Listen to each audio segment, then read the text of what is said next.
Ako si Troy, tigasin na ako sa husband. Wala na intro, liguan na agad. Ito nga pala yung gamit ni Thor, Cetaphil Body Wash.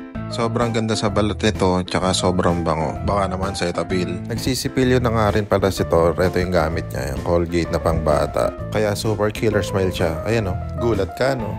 Dito magugasan ako ng bote ni Thor, kaso naisip ko, itimplahan muna siya. Ubus na pala ang gatas niya. Ang mahal nito, 2 linggo mo lang inuubos. Namamalabi na kami sa'yo. Back to original audio, okay lang yun. Pag tigasin ka, dapat marami kang bala. Responsibilidad mo yan eh. Pangatawan mo, maging responsable ka. Kaya kahit wala akong kain, umaalis ako eh. Kaso hindi ko pala kaya. Buti na lang, meron ditong bilihan na umagahan. Dumaan muna ako. Marami silang choices dito eh, oh.